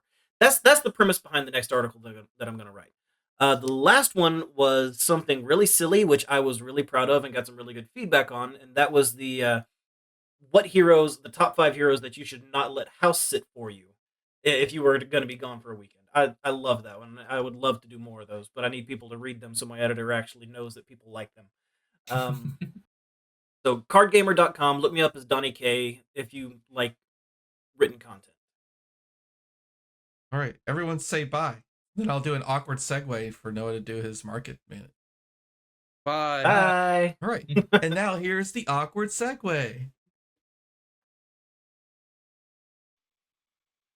What a wonderful segue. It's actually probably the most obvious segue we've had where I actually like knew we were going into the market. You know what I mean? Sometimes I just sit there and like, oh, it's the market time. Anyway, nope. I just came straight from that other recording. This isn't a different time, and the outfit swap all happened within a split second. So let's get serious for the market. Hello, I won't stay up on screen very long. We're going to do the dive into TCG Player, kind of doing a little stack swell with it. Just Throwing up the TCG page. No, I actually really like it. Just get right in there, nitty gritty, look at the prices together, get you the visual of the cards and all that. So try and speed through some of these. So you might have to replay part of it because we're on a time schedule that I'm currently wasting, but it's okay. I just wanted to say it was wonderful to have Andrew Cook on. I mean, he's such a treat to play with locally. Both, you know, for the fab side of it, having a great opponent to test your skills against, Illusionists, other facets of heroes, and then just an absolute amazing person to be around. And come on, the hair, right? So kudos again, wonderful experience. Hope everybody out there doesn't take nothing away from that story. I mean, you know, you said it before, 2 pro quests, and then on this third one, kind of out there just having a good time. Usually that's how it works. So go out there, have a good time, go to these competitive circuits. Hey, win, lose, it's all the same thing. Have a great time. And who knows? Things might click. I mean, you might realize that, hey, you're that good of a player, like Mr. Cook, and get yourself up there on the top 8 at a Pro Tour. So no dream is too big, especially in this game. Great support around you as well. And everybody's going to love to see you succeed. So play the fab, be the fab. But first you got to buy the fab. And then affiliate links. Let's go ahead and just shoot those out. Any of these cards I'm going to show you here today, you can use our affiliate link, our little 3% kickback link. It doesn't cost you anything. You just click the link, you shop through our little affiliate page, and anything you buy on here, we get like a 3% kickback. Totally, you don't have to do it. But if you're going to shop for some of these cards anyway, sure would be nice. We'll just put things towards the stream quality, tech, sound, whatever, maybe cool little segments, even giveaways as well. If this market segment its own segment does really well, we can definitely look into some kind of giveaways, whatever it may be. I could even have my own guests, and we could just sit here and talk about the market. But seriously, hit me up. Like, you know, I like talking about this. Highs, lows, ways to stay ahead of it for all types of players. So let's jump right in, though. I'm already using up most of my time, and I will see you guys on the new screen. Bye. All right, here we are. Let's jump right in. Vestige of Soul, you heard him say it. Pretty much need to have this in the package. It's got a 3-month high, 1-month low. So it is trending downward. If Prism just continues to pick up steam and shares, which it will, probably want to look to having both the Rapture and the Vestige for certain matchups. I'm pretty sure it will be required. If it isn't already required for most matchups, I believe Andrew was talking about this, like you kind of have to play this. So if you don't have it, good time to pick it up, $37.99. Could hit $40.45, but shouldn't be too bad. Hyper Scrapper seems to be riding the hype. I mean, literally in its name. 3-month high of 720%. I mean, the card's very, very bad. Note that there's no go again on it. Blocks for 3, which is nice. It's a blue, but it's an X cost. It's a decent way if you have a bunch of extra resources, but then like you get a bunch of extra resources, and really if you're playing this as max, like you're finishing with it. So what are you going to do? Max doesn't have a lot of crankability to gain an action point. I guess it gets the go again there. It's still, you have to break 3 or more hyperdrivers. I don't know. There'd have to be something that creates hyperdrivers consistently outside of like the Crank and Bank, outside of the few cards that kind of do it. There need to be consistently like 3 to 4 hyperdrivers, and I feel like if you're doing that, you're probably already winning as you know already. So like, why do you need Hyper Scrapper? It's easy riding the hype. It could be really good. I mean, like on paper, in theory, like it seems really good. It's a blue block 3 with a devastating sort of like late game type beatdown. I mean, it's a really powerful blue. So you know, pitch early play, but 13.25. I don't know. I think it's hyped up. If it lives up to the hype, I mean, 2025 on non-foil or even foiling, so 20 non-foil, 25 foil. If it dies down, then it just drops back down. Bellus of Justice kind of have to have this. A lot of card draw. We're gonna have Crown of Dominion here eventually, but lots of card draw. Definitely need to sneak this back in. I mean, this is a in a big meta where lots of things are drawing. Ooh, English. Lots of things are drawing. You're getting 180. You're looking at like $180, like on the top end. If it were just talking like a modest type of draw meta, which I think we're going into, maybe more of modest, unless like those 3 heroes are prevalent and they all draw, 145, 160. So it definitely does spike again. As you can tell, there's only like one up there at that price. So its true price is somewhere down in this range, which is kind of how I do the pricing. And then just kind of looking at the history. So you see, rainbow foil, cold foils. You see rainbow foils already selling for as high as that. So you kind of know that that's a ceiling that they can get to, as well as just past stuff as well. Past sales. So have your eyes on that. Gauntless Ire will. This is that Guardian stuff coming in with the Guardian Mastery Pack. This is, it's going to see some rebuyability now that Guardian's coming back into the meta. If people didn't look at Guardian before and they want to look at it now, these are amazing gloves. I mean, not only for the effect, but like, the block value Guardian's probably one of the best fridges in the game. Just keeps getting better with every card that they add. This is definitely a card you need to have. So as it's going on the upswing, if there's a Guardian you want to play, at least one Guardian, hopefully is going to make it into a playable spotlight after Guardian Mastery Pack. So I think it's a good time. Andrew Cook mentioned this a little bit as well. He was talking about, man, I wanted to see what Warmonger's diplomacy, and and he asked me, like, was I thinking the same thing?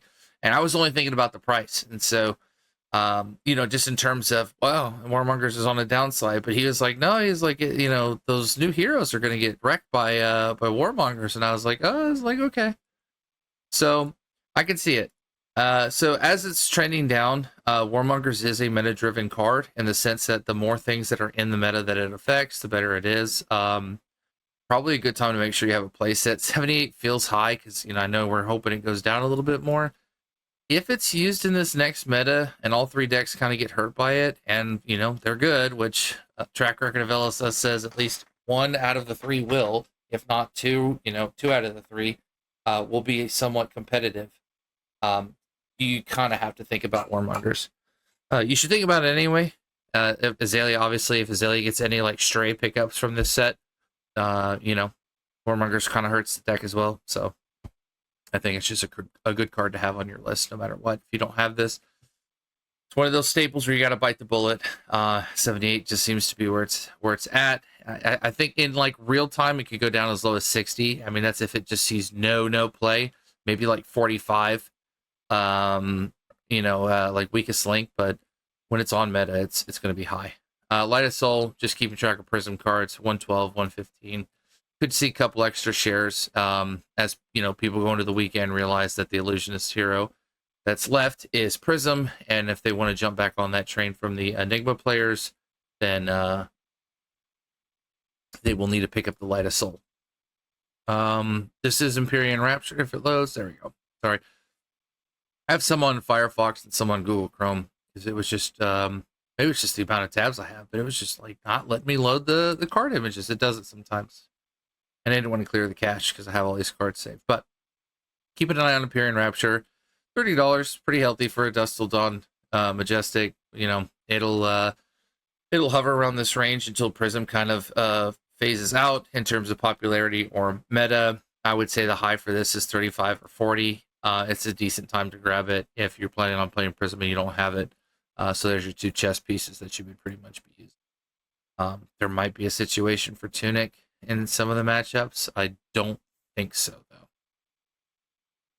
Just to get an eye on the Marvels, they're all kind of up right now. I would click on them, but the pages are kind of broken. Even the regular Figments are kind of high. Usually it's only a couple of the Figments that are, eating the majority of the price. So Protection's a big Figment that fluctuates. Triumph is a big one. Erudition is as well. Rebirth kind of does some weird things. It's weird because Rebirth's Marvel is actually really high compared to Protection, and I think it's just the art favorite to be quite fair, and all the other Marvels. But as you can tell, like Triumph and Protection are the playable staples, along with Soraya, that are the $12 to $15 or higher Figments. So these are your main 3 Figments. Most of the other ones are kind of cheap, at least under $10. You're only above 10 are those 3.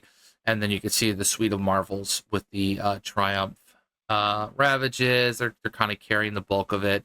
Soraya and Protection and Marvel or Rebirth are carrying the bulk. So if you want to deck it out, Stalagmite continues to just see shares and these big stonks rises. At least something's rising. uh, which isn't necessarily a good thing. In terms of prices, because some of these are pretty crazy. Like $114 for the shield, I just don't get. I mean, like I know it's Everfest, but I feel like there's enough of the set out here that this shouldn't be the case. I see this going back down to a realm of 80, even 75. It'll just take time. I'm not saying it's like a market manip. I can't click on it, but I mean, you could tell that there's, that's only about, that's what, three sales. This is a total number of sales. And so you got to think that like they're just kind of spike selling, and I think there's just not that many, and that's why the price looks a little higher than it is. So you could hold off on that unless you really want to play it. It only comes in cold foil though, so there's no like cheaper variant. Nice to see CNCs dipping back into the 70s, even though it's the high 70s. It was a little bit different when I looked at this yesterday and did the initial recording. But I still like the price point. I think we can get these down to about 75 or 70, even white border. So between the two of these, I think that is a goal that could happen, especially when Hunted comes back out with its second wave. That'll drop the other CNC that's roughly like 90 and above. So they should all be about 75 to 80, and they might still spike to 90, but like only during like beforehand, if people are doing this thing where like they get up, they trade their CNCs away, I don't know. I don't know how many people really need CNCs after you get a first copy, but who knows? There might be like 6 decks you want to play and you don't want to put CNCs in every deck. That's a common problem, I guess. I don't like moving the CNCs over, but I'd rather do that than have to have like six sets. I don't know. It'd just be, I guess it would be easier to keep track of, right? Whatever. You get the point. It's not feasible. Hopefully it goes down to about $70. It's, at least it lessens the new entry barrier a little bit. $50-$60 is kind of where I'd like to see the card be eventually. Come on, that you got load. This is what I'm talking about with that. We could pull it up on the Google one when I get in there, and we'll show it. Down and Dirty's making a little bit of a comeback. Not entirely sure. I guess it's just Prism shares and kind of surprised out of the arsenal. I guess it does deal with Phantasmaclasm, right? It could have been more for Enigma, so they can't see the hand, and like get rid of the popper. Problem is I think Dissolve Reality is the one that hits Arsenal, right? Because I know they have one for both, so kind of feel like you get gotcha either way. Although I don't know, I really like this card. Obviously, if Dromai or a Dromai type hero comes back. Maybe people are speculating the allies somehow have this caked into them, like Sawbones or not Sawbones, Gravy Bones. But I don't know. This one's a little weird for me. It looks like it was just kind of a weird niche spike sale that's kind of bringing it back up. Maybe people are just doing like specs or something like that, buying a few of the lower end. That does happen quite a bit. Where like that card's too low, and so like somebody will get it and kind of hold it. I mean, it's a card game with ramping values and like peaks and valleys, so it's going to happen. It is a very volatile market like that. Tri-Shot has been being weaved into some Marlin decks in very early iterations. People testing it on Talishar. People kind of sharing different ways to interact. People are really liking this New Horizons. Well, I mean, it's like an infant build, New Horizons type Death Dealer. I'm not saying it's the final end all be all build and or that it's bad. We should overlook it, but Tri-Shot definitely a part of that, as activating Death Dealer multiple times a turn is really good. Like it's actually crazy that this card hasn't seen more play. I mean, it's a 0 cost blue block 3. It really doesn't do anything in a deck like Aelia. I guess you're just like, well, do I really want to activate Death Dealer 3 times? I mean, there's scenarios where it would be really good when your Bolton Shot gets, blocked out, but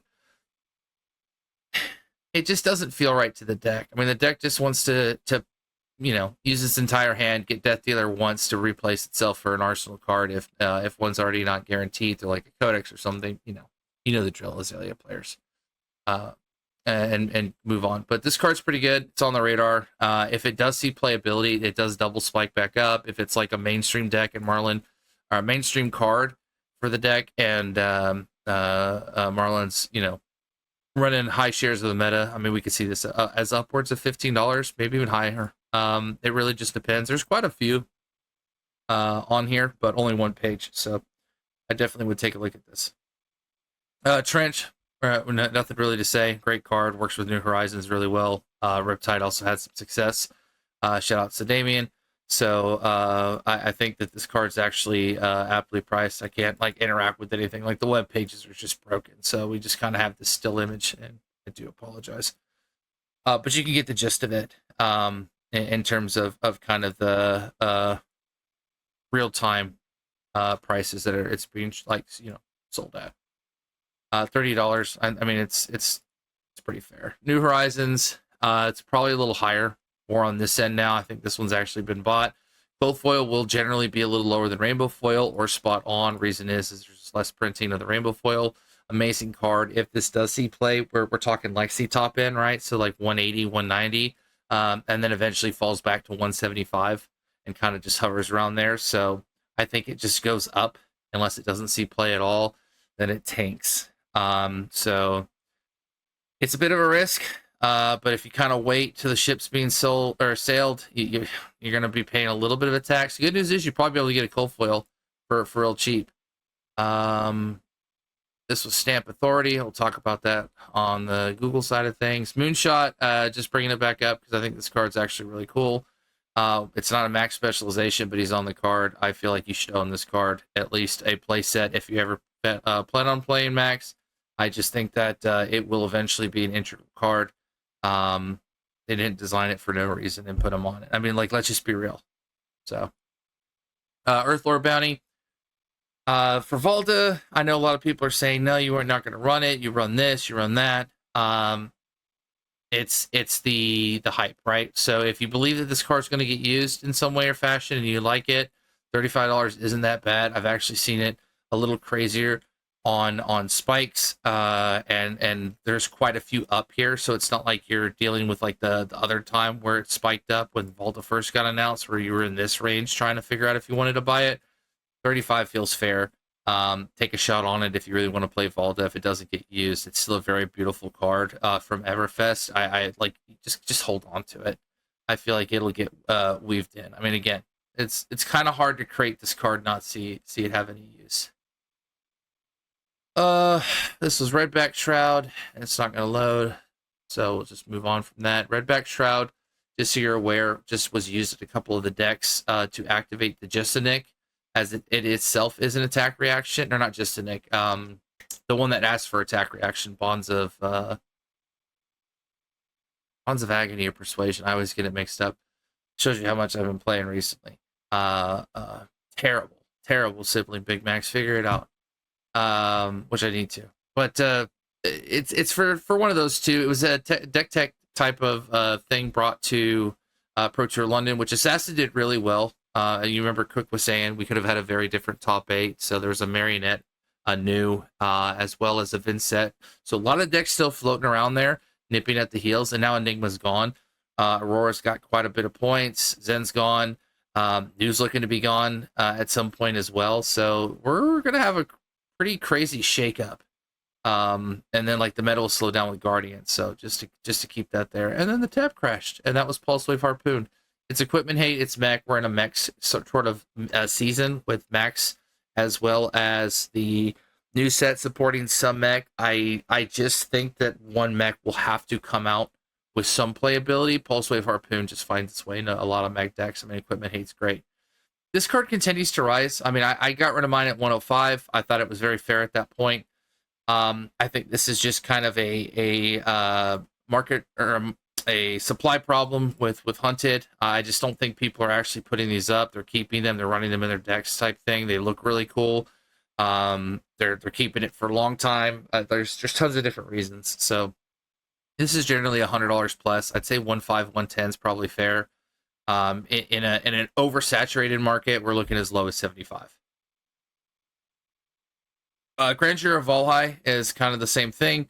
It spikes up and down. I think I told you guys to buy it one time at like 130, 120, even like as low as 115. I got a few under 100 on eBay. It just really just depends. But this has kind of shot itself up. People are speculating, lots of seismic search stuff going on. It's free real estate, as I would love to say. and I do love to say, and it only comes in gold foil, which is really nice. So this probably goes back down. Again, I think we're riding some hype right now. So you could probably get it as low as 150, 130 if you really hold out for it. If you don't want to just shotgun buy it now. Master Cog, probably the same thing unless it sees like really, really good play. You're gonna need to have this in your deck. At least have it as an option. There's just not a lot on here. I think people kind of bought them, so you should be able to find it and haggle it for like 60 to 65. Let it fall down. You could take the shot. You probably purple Discord for about $60 to $70 right now. So I would try to do that unless you really, really want it. And then 87 is not too bad. You could see one more spike. Smashing performance. We're gonna get into some kind of like speculations that I like to say. I mean, you don't have to buy 100 of these cards. You probably shouldn't, because most of these couldn't use support buying 100 cards. Usually things that I attempt to speculate on, they have like 3 or 4 or 5 pages. You know. And I get like 20, 30 at most. And so, I mean, it's a little scummy, but not as scummy as it could be. Smashing performance. I still cut people really good deals. Don't get it twisted. Smashing performance is a card that I think you should jump ahead on either way. I won't have too many cards of this personally, but I do think that this is a card to at least take a look at. Especially with another mech coming in. So item wise, right, in the arena, brutes need to get their own set, which I think either next set or the set afterwards is going to be some kind of a brute callback set.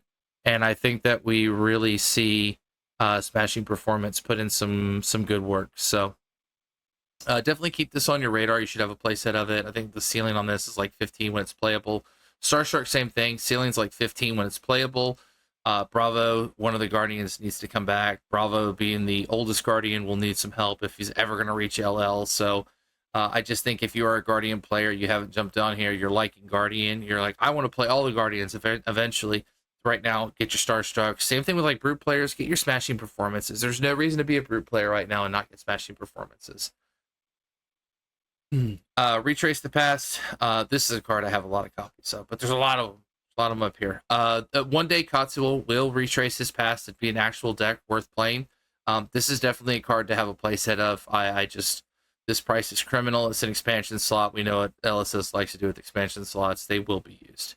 Same thing with Dishonor. If it'll load up, Dishonor was another pretty king card when Katsu was running around the meta, doing big chain links. So this is about a 10, 15, somewhat even $20 card, depending in some cases. So you don't have a play set. If you're like, I really like Ninja, I like Ira, but I want to see it go a little faster. Oh, I like Phi, but I don't like the Draconic. Get this card. Have it in your sideboard. Scab Skins kind of works the same way. I literally only have the white border version. I think I used to have the other version up, but somehow closed the tab. The other one's about $40. I think that's still pretty fair. It's a $50, $60 foot piece of Brutes Running Supreme, maybe even upwards of $75 because WTR Majestic, very old set for any new players that are not sure what that means.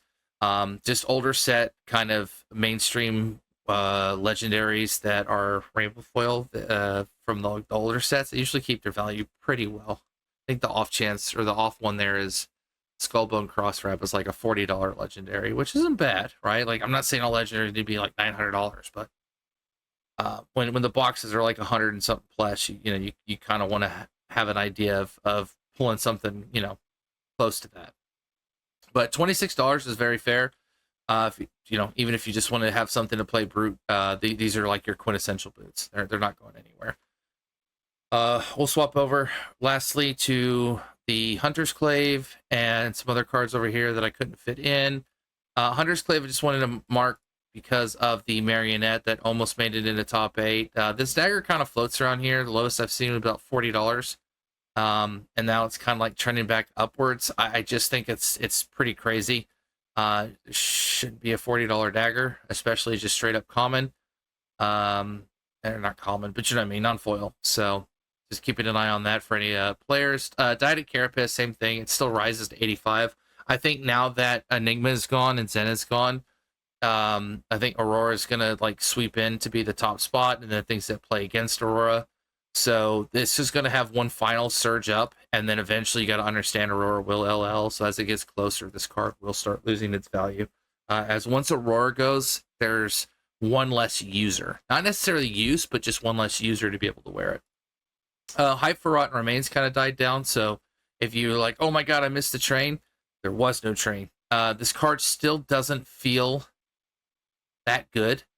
Not really sure what's going on with it. I think this is a longer term card down the road. Maybe there's some tech or hack or something with Gravy Bones. It's not been found out yet, but this did spike up toward like $15 really early in its little hike. Probably like 10-15 at the most. And now it's kind of slowly fallen out of hype, which I think is good. I just don't think it's time yet for this card. It is generic. You should have 3 copies of it sitting somewhere in case it gets used. But don't go crazy on this, because it looks like it's going to phase out again, and it's not part of it. Here's Tectonic Plating. I think at a high, this is 55. I don't think it ever gets higher than 55, maybe 60 in a Fever Dream. So this is actually a pretty good price, especially with Guardians getting the Mastery Pack. Talk about card draw. Crown of Dominion stays at 67 rainbow foil. This will continue to fluctuate depending upon the playability of being royal, and if that gives any heroes just better overall win percentage, or better into a matchup. $100 for the cold foil. Probably going to see these prices for a while. Maybe it goes down to 45-50 for rainbow foil, 75 for cold foil, but it'll take some time. And then here's a weird one to end on, Buckle.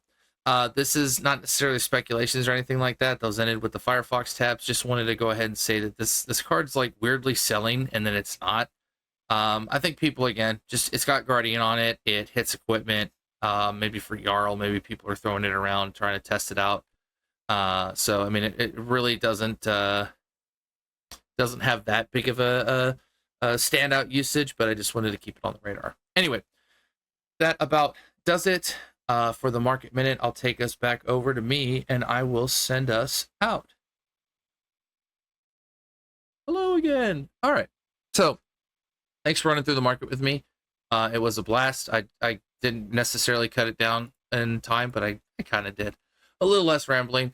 And the best part is that I remembered that I have to do the outro. So if you guys do ever want to talk about the market, and you, I don't know, if you need any cards, if you don't want to buy the max armory deck for a gouge price on TCG Player, I will go buy it for you from the local game store for $40 and send it to you for $40. I'll pay the shipping. So don't ever feel like you have to get jammed on those. Same thing with Gravy Villains. If I can get a few copies, I'll just kind of hold them aside. And give them away to newer players, and or help anybody out who couldn't get one and doesn't want to pay $100. It's pre-selling for $100. Don't pay $100. Remember the affiliate links. Again, if you do want to chat about the market or anything like that, I'd love to. I mean, I love this stuff. I don't live and breathe it as much as I think I do, but I'm usually watching the market and finding some fun things, and always trying to figure out what crazy value you might be able to find next. So at Big Max Fab on Twitter, at Big Max on Blue Sky, at Big Max on Discord. And you can usually find my hands open in some packs. I will get back to it, I promise. Other than that, I would like to say thank you for joining us. We hope you enjoyed catching up with us, as well as Mr. Cook and his wonderful experience. Huge shout out again, local legend. We love you. Georgia's got a crazy scene. We're so proud to have you represent our local area, dude, and you are a force to be reckoned with. I hope you take down the next major tournament. You really deserve it. So big shout outs again to that. And if you did like and enjoy hanging out with us, subscribe or follow depending on where you found us, to catch us again next time. Until then, take care, everybody, and remember, we're all siblings in cardboard. Nobody's here to stop me, so I get to look right at you guys and say, seriously, read your cards. They explain the cards, and then you can do the trigger. But don't forget your triggers, read your cards. You know the rules. Take care, everybody. Much love.